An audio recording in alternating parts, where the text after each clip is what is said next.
Hello, and welcome back to the PNN.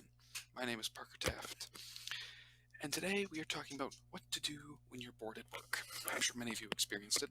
I have experienced it at my past employment and volunteer opportunities where I have gotten bored. Things have quieted down. There really hasn't been a lot to do.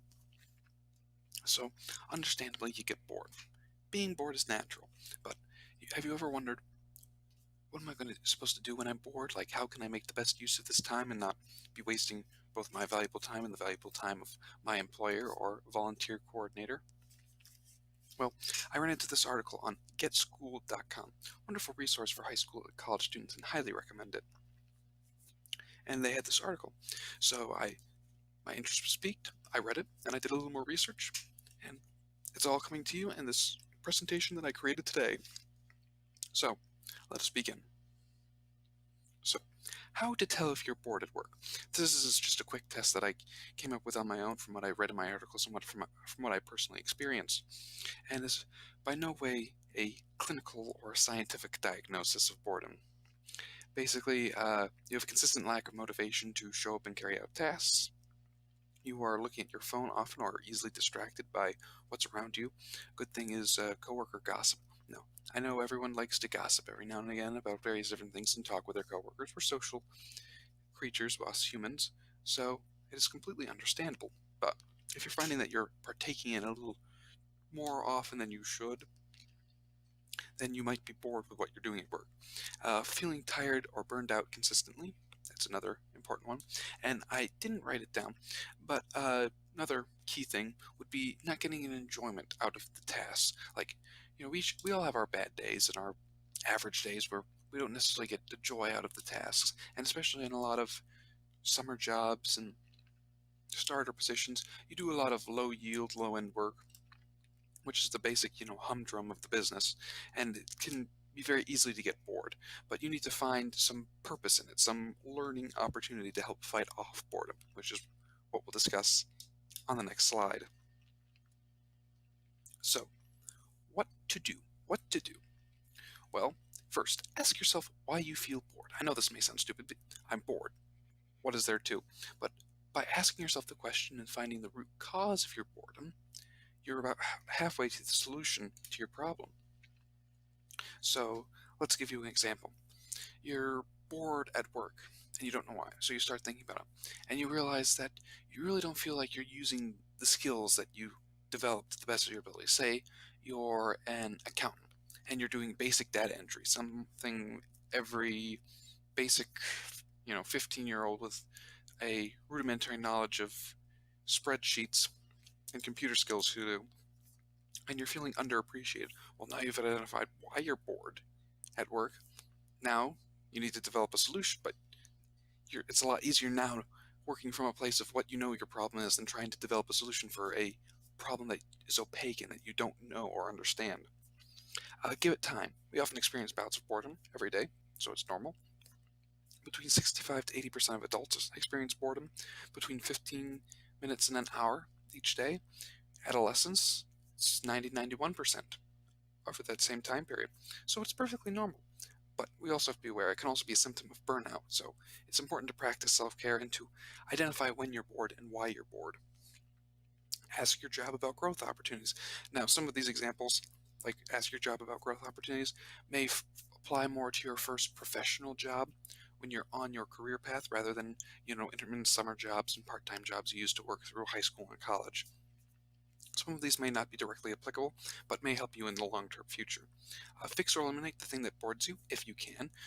So say there's a really boring thing like restocking shelves, and there's a really boring way that they do it where you have to take each and every item out of the box, log it in the stockroom, and then take it out and place it, rather than just taking the entire box out and stacking it along. So you can make an advice or suggestion to your supervisor asking to change the policy. The policy may have been important or feasible at one time, but may no longer be applicable. So you could be saving a lot of time and money for your company and for yourself. Clean up your work area. This can be anything from sorting through your emails and spam and unsubscribing from useless newsletters to just cleaning up your work area, putting papers away, stuff like that. Up Here's another one that talks about thing you should do when you're in your professional career, which is update yourself on developments in your industry or local business atmosphere. This is incredibly important, especially if you're a restaurateur or accountant or lawyer or someone who's very involved in the local business atmosphere.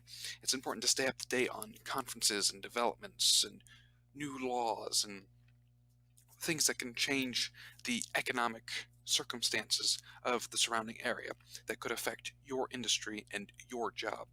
So it's always important to stay apprised of those details and new opportunities to learn and develop, such as this YouTube channel.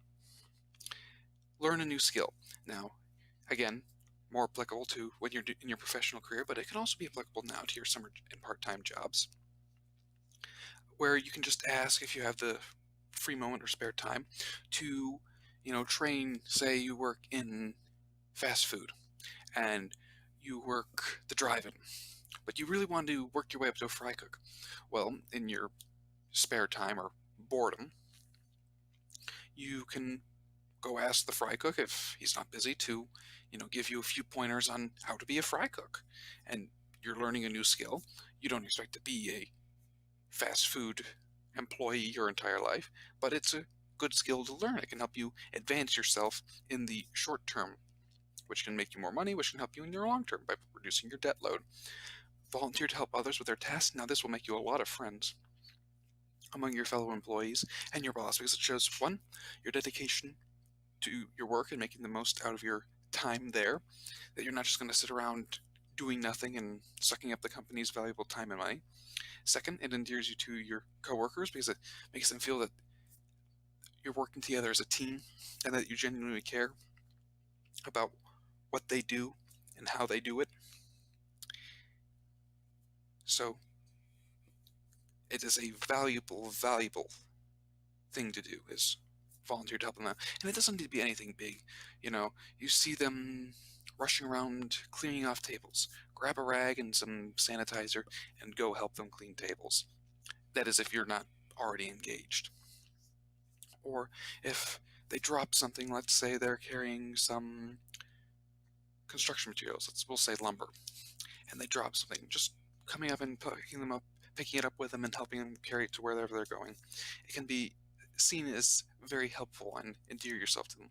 And lastly and not least, if all else fails, get a new job. If the boredom's just really getting you every day, day in, day out, and you can't seem to get through it, fine, it happens.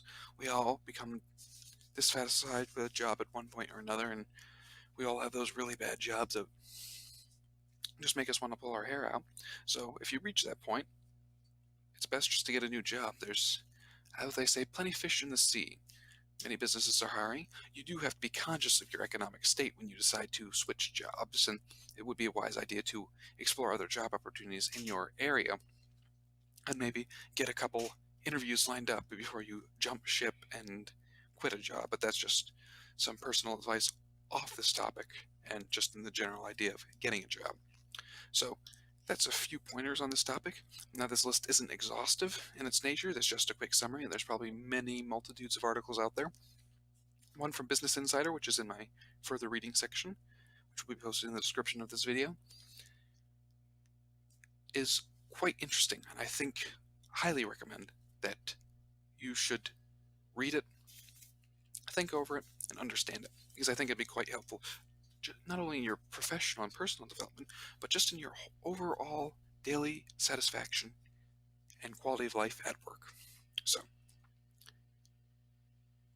that's it for today. As always, this is the BNN Broadcast signing off.